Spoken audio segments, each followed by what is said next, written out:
Assalamualaikum warahmatullahi wabarakatuh. Saya Putri Nurhaliza. Di sini saya akan mempresentasikan makalah tentang keadilan dan amanah.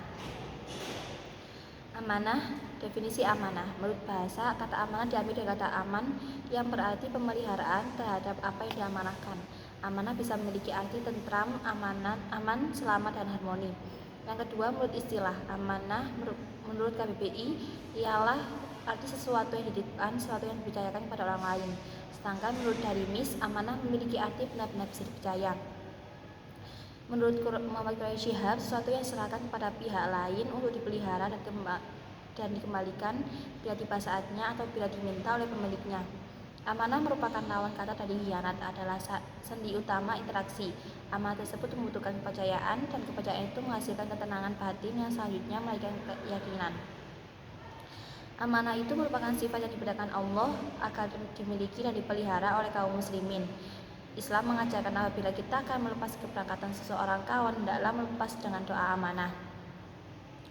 Dalam doa Nabi Muhammad selalu meminta pertolongan agar dijauhkan dari sifat-sifat khianat.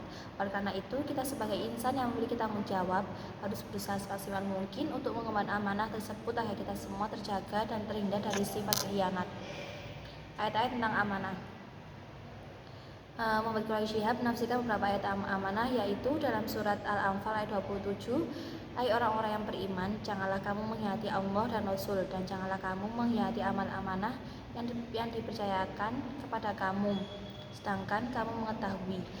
Kata amanah bentuk jamak dari kata amanah terambil dari kata aminah. Aminah yang memiliki arti merasa aman dan percaya. Siapa saja yang dititipi amanah, maka yaitu berarti yang menitipkannya percaya kepadanya dan merasa aman bahwa sesuatu yang dititipkan itu dipelihara dan dijaga olehnya. Yang kedua, surat Al-Ahzab ayat 72. Sungguhnya kami telah mengemukakan amanah kepada langit, bumi, dan gunung-gunung, maka semuanya enggan untuk memikul amanah itu, dan mereka khawatir akan mengkhianatinya, dan dipikullah amanah itu oleh manusia. Sesungguhnya manusia itu amat zalim dan amat bodoh. Ayat di atas menjelaskan sebuah gambaran tentang tawaran diberikan Allah berupa amanah. Tawaran amanah tersebut sifatnya tidak memojokkan dan tidak memangkas sebagai manusia. Sudah tentu barang siapa yang ditawari tentang amanah tersebut sudah termasuk pilihan dan mampu untuk mengembannya. Hadis tentang amanah. Hadis tentang amanah adalah ciri kesempurnaan iman. La imana liman la amanata lahu waladina liman la ahad lahu. Yang artinya tidak sempurna iman seseorang yang tidak amanah, dan tidak sempurna agama orang yang tidak menunaikan janji. Hadis riwayat Ahmad. Hadis tentang amanah merupakan tanda keimanan. Ma khotobana Nabiullah sallallahu alaihi wasallam illa qala la imana liman la amanata lahu wala dina liman la ahad lahu. Tidaklah Nabi berkhutbah kepada kami melainkan beliau bersabda, tidak ada iman bagi orang yang tidak memiliki sifat amanah, dan tidak ada agama bagi orang yang tidak menepati janjinya. Riwayat Muslim. Yang ketiga, dimensi amanah. Dimensi amanah terdiri dari 3 dimensi, yaitu amanah yang berhubungan dengan Allah, amanah yang berhubungan dengan manusia, yang ketiga adalah amanah yang berhubungan dengan diri sendiri. Maka oleh sebab itu, seluruh anggota badan dan panca indera yang dimiliki oleh manusia, bahkan anggota keluarga, juga harus benar-benar dijaga dan dipelihara sebagai bentuk amanah kita dengan cara memanfaatkan dengan baik sesuai dengan fungsinya. Implementasi dari sifat amanah yang paling utama yaitu ketika manusia beriman dan bertakwa kepada Allah, dengan diparingi sebuah tindakan yang nyata sebagai pengemban amanah kepada Allah, sang manusia, diri sendiri, dan semua makhluk Allah. Di dalam Al-Quran dijelaskan orang-orang yang jujur memegang amanah dalam melaksanakan tugas kerjanya. Yang kedua, saya di sini akan menjelaskan tentang keadilan. Definisi keadilan yaitu menurut bahasa, keadilan berasal dari kata dasar adil yang diistilah berkata berbahasa Arab yaitu adl, yang artinya melakukan hukum dengan benar. Jadi orang yang adil adalah dia yang berjalan lurus dan sikapnya selalu menggunakan standar yang sama, bukan standar ganda. Yang menurut istilah, menurut Al-Asfani, kata adil berarti memberi pembagian yang sama. Sementara itu, pakar lain mendefinisikan kata adil dengan sikap proporsional yang tidak berlebihan dan tidak kekurangan. Ada juga yang mengartikan adil adalah memberikan hak kepada pemiliknya melalui jalan yang terdekat. Kata adil derivatnya terdapat sebanyak 28 kali dalam Al-Quran. Kata adil dalam bentuk aslinya disebutkan sebanyak 13 kali, yakni pada surat Al-Baqarah ayat 48, ayat 123, ayat 182 2 kali. Dalam surat An-Nisa ayat 58, dalam surat Al-Maidah ayat 95 2 kali, dan 106 dalam surat Al-An'am ayat 70, An-Nahl ayat 76, ayat 90, Al-Hujurat ayat 9, serta At-Tolak ayat 2. Sayyid Mujtaba Musawi mendefinisikan secara terminologis keadilan dalam beberapa pengertian, yakni meletakkan sesuatu pada tempatnya, tidak melakukan kezaliman, memperhatikan hak orang lain. Menurut penelitian Muhammad Quraisy Shihab, kata adil sedikitnya mempunyai 4 makna berbeda.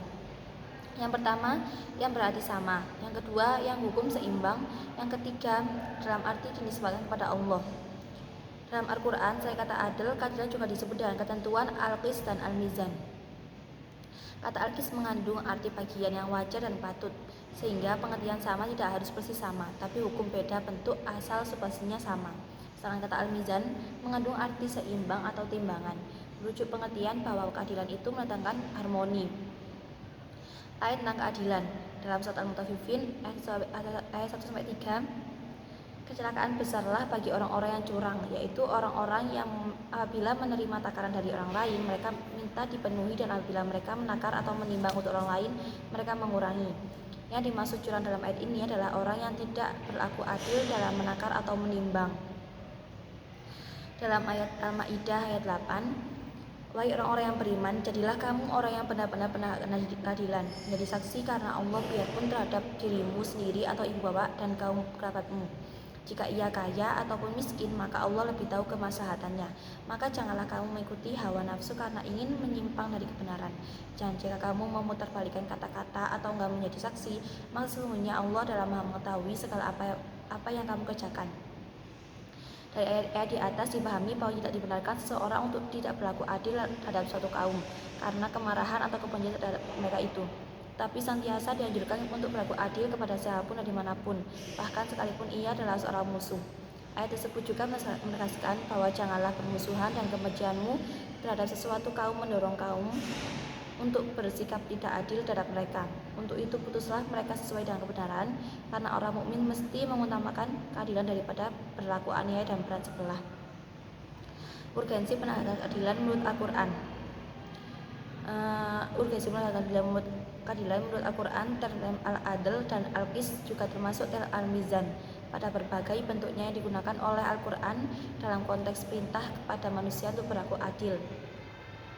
Berdolak dari sini, maka amal soleh adalah keadilan.